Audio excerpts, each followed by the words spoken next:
Hi, friends. You all must have been listening to my podcast in YouTube and Spotify. Here is my one of my dream project where I wanted to podcast about all my gurus in my life who have blessed me with abundant grace and blessings. And whatever I am here now is only because of all their blessings. The idea of podcasting about my gurus and the gurus of this universe is because many of you would be interested and curious to know about our Sadgurus across the world, however, might not have enough resources or might not be able to give that exclusive time to read about our Sadgurus. So I was seeking all my gurus' permission and grace to start a series on a devotional front, which would give me opportunity to read about stories of all the Sadgurus, whoever I have encountered so far and hereafter.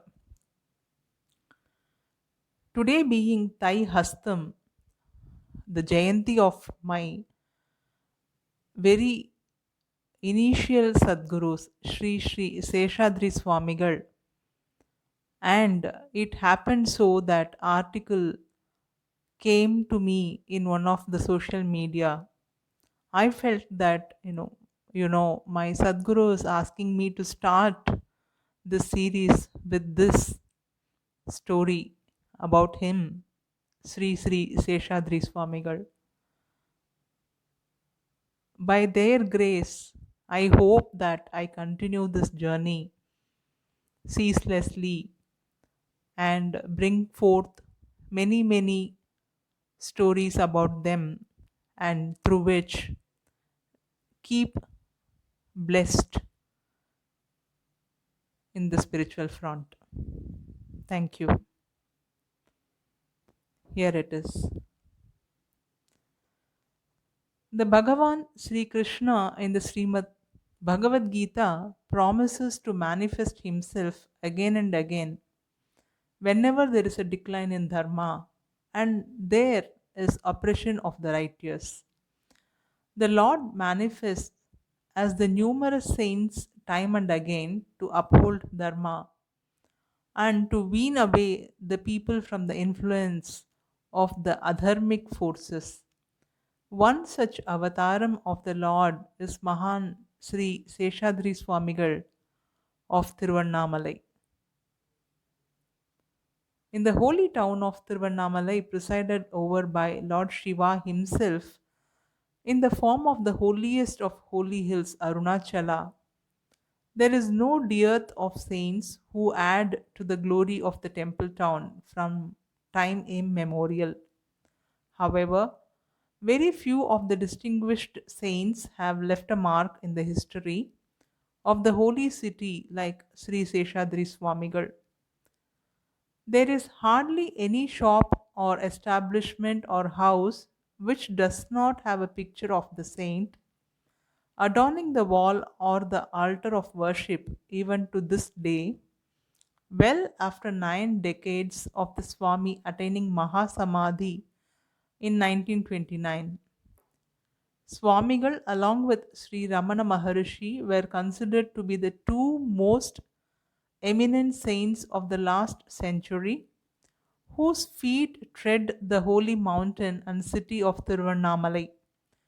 Sri Seshadri Swamigal came to Tiruvannamalai as a lad of 19, seeking the refuge of Arunachala Shiva at the behest of his beloved mother in her deathbed. Maragadam Ammal called her elder son Seshadri to come closer to her and whispered in his ear the name of the Lord of Arunachala thrice before merging herself with Lord Shiva.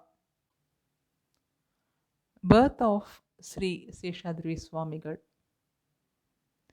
Sri Kamakoti Shastri, who is the biological grandfather of Swamigal, was born into one of the families of the Sri Vidya cult and who migrated to Kanchipuram as part of Sri Adi Shankara Bhagavad Padal's group.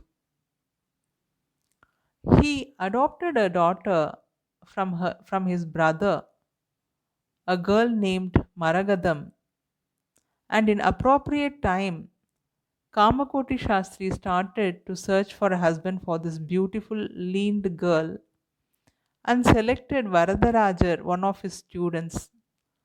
Although the couple had good health and abundant wealth, they were sad as they were childless.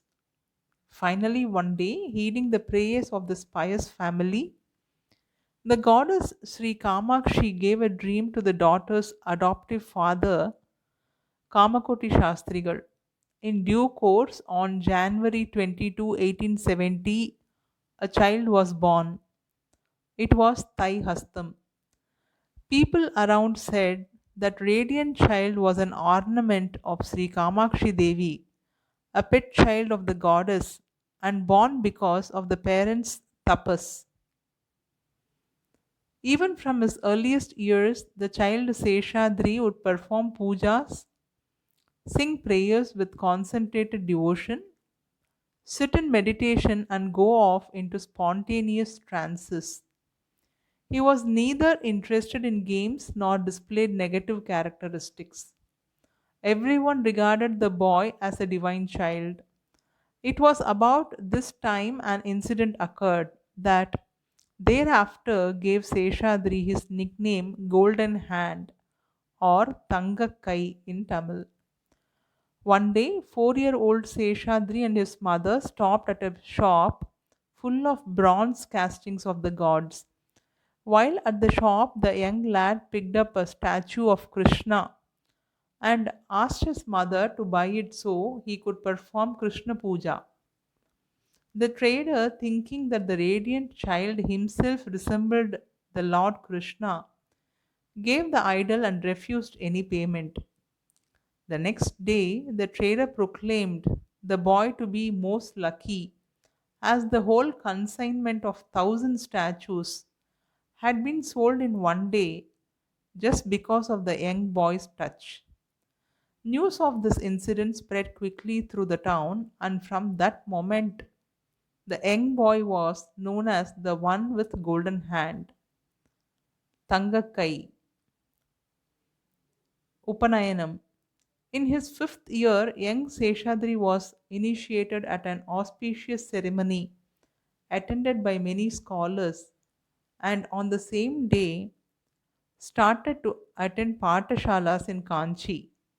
Quickly, he showed an almost superhuman intellect and memory and exhibited extraordinary debating skills. In this way, years went by until the time Sri Seshadri reached his 14th year and his father Sri Varadarajar died unexpectedly. Kamakoti Sastrigal arrived to pacify the bereaved family and took them to live at Varur. It was there that Swamiji completed his education and mastered various texts in Sanskrit and Tamil.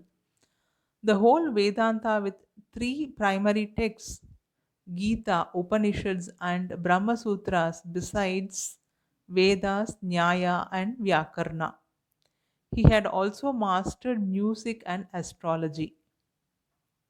Marriage. With his education now complete, Seshadri's mother, the pious widow Maragadam, tried to arrange a marriage between her 17-year-old son and the daughter of a relative, but when it was discovered by examining his horoscope that he was destined to become a sannyasi and yogi, the marriage plans were swiftly cancelled. His mother, becoming self absorbed, started to lose interest in worldly affairs and became increasingly weak, ignoring food and medical treatment.